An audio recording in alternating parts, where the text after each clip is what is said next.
Hey, what's up? David here with AfterVideoFX and welcome back to the channel.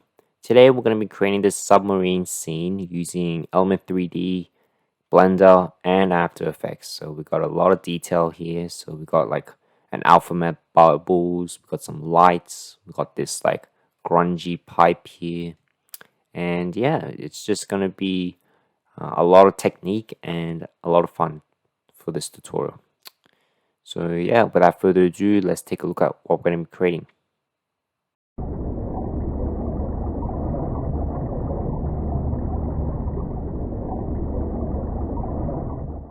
Okay, so before I begin the tutorial, I've been getting a lot of requests about my elevator shaft tutorial on actually doing a real-time tutorial for it. And in all honesty, guys, I think that would just take up way too much time because there's just a lot of detail and a lot of steps to create that scene here. So that's why I decided to do just like a brief overview of what I did, but you guys have been requesting and I don't want to disappoint you guys, so instead I'll provide the project file in the description below, and I'll provide the link in the actual video as well, so you can download it, see what I did, and hopefully that'll give you a better understanding for the setup.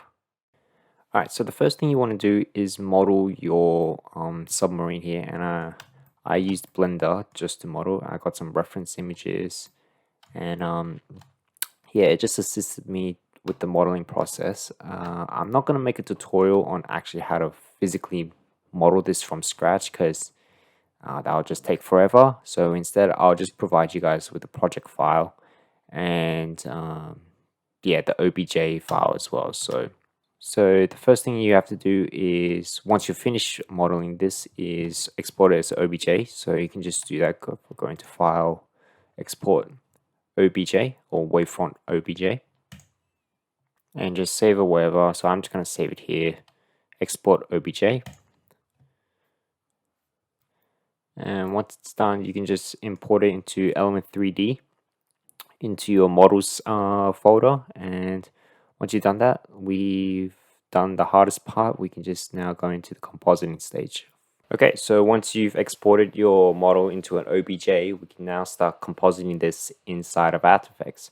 So let's go ahead and make a new comp. We'll call this submarine scene. We'll make it full HD, 30 frames and 10 seconds long. Hit OK. And be sure that your color channel is 32 bits. And we're going to make a new solid. We'll call this pipe. We'll make this 10,000 for the height. And the reason why we want to do that is because we want to try and make the pipe as long as possible so that our submarine can travel through it. So we'll just make it 10,000, hit OK.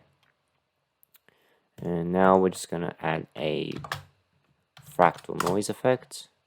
So you can see that it's really long. And we'll just grab the CC cylinder effect. And we'll grab a curves adjustment. And all I'm doing with this curves adjustment is just trying to just make the fractal noise a little subtle. Here, you can even just like bring the contrast, brightness, sorry, down, and maybe the contrast a bit up. Okay.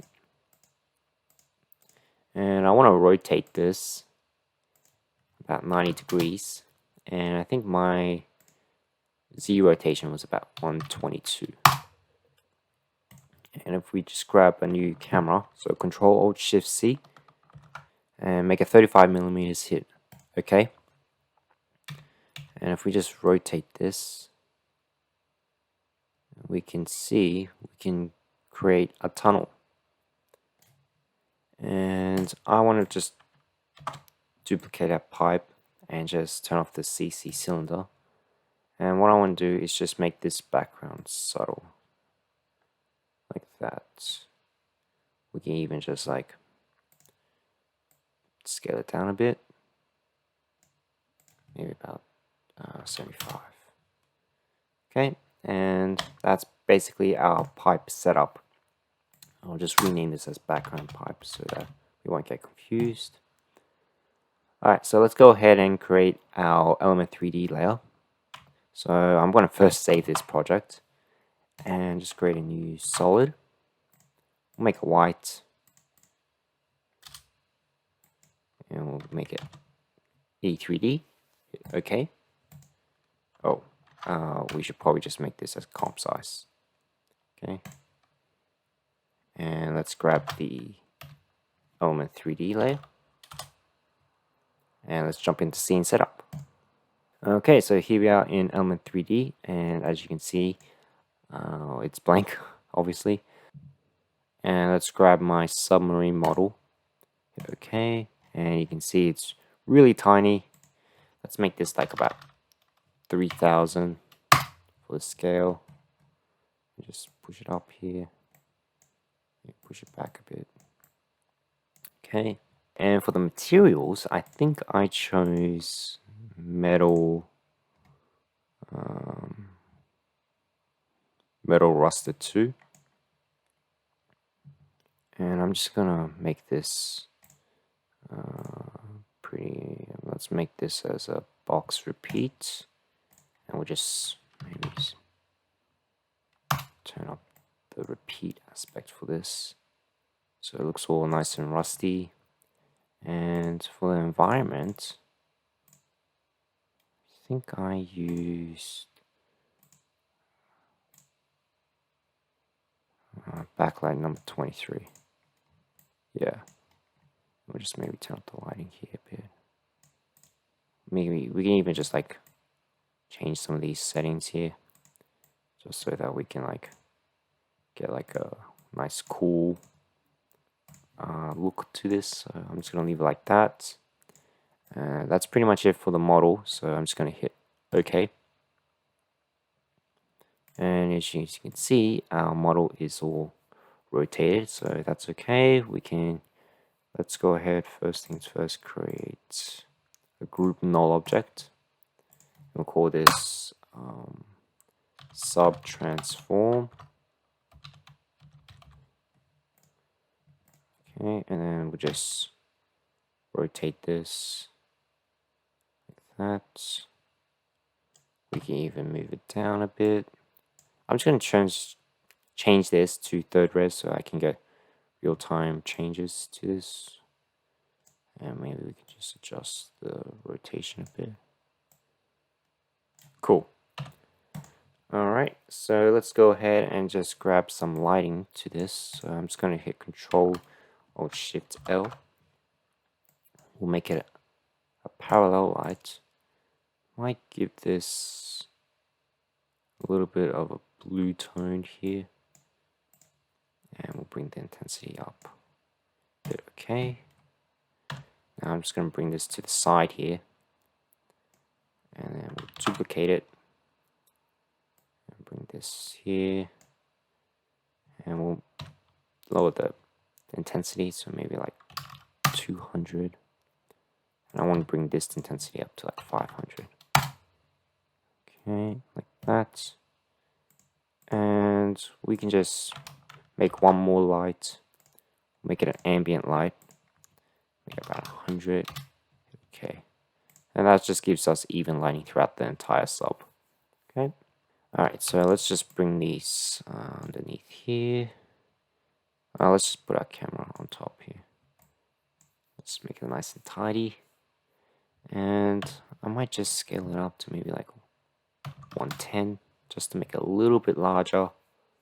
Okay. Alright, so let's go ahead and make our pipe highlight for our submarine here. So I'm going to duplicate my pipe here. I'm going to solo it. And I'm going to draw a rough mask around the bottom layer here. And so you can see it's this pipe highlights over there. I might feather it out maybe like 50 pixels. And what I'm trying to do here is just make a reflection for our lights that we're going to eventually create. So I'm just going to brighten it up.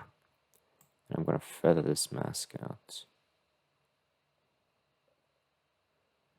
Like that. And I might make it larger. So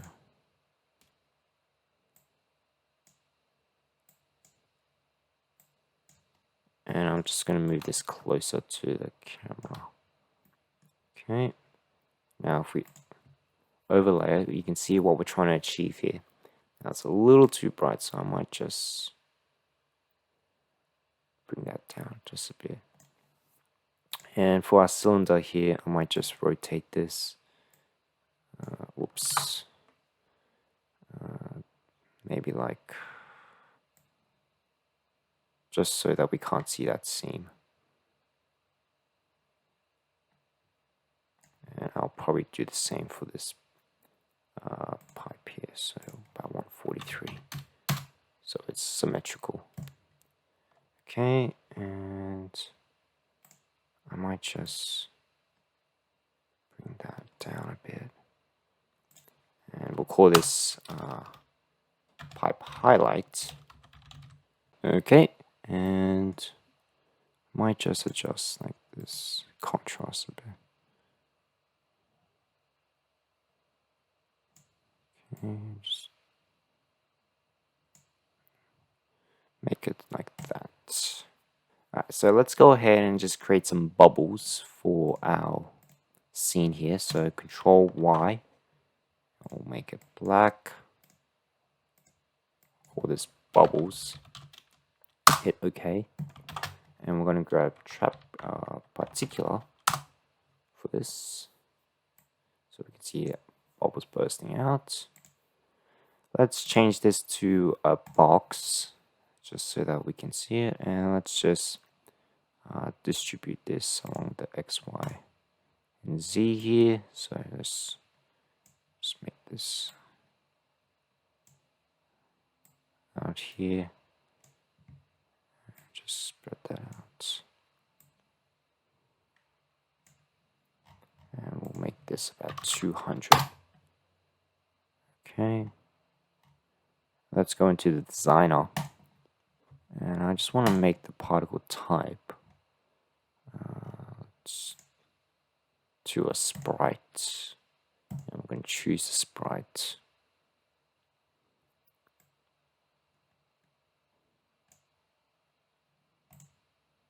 And let's just give it a minute. Okay, and I think it was the water drop steel. Okay, and I'll just apply that to this. And I'll just turn down the velocity for all of this, just so it's still. And I'll turn up the particle life to maybe about 9 seconds. And, well, maybe like 6. I'll turn up the size a bit, so maybe about 8. And we'll just give this some size random, opacity random. Okay. Okay, so that looks pretty good. Now I might actually just change this to 5. And I might change the size to about 6. So something like that. And I might change the water drop type. So I might just change the sprite.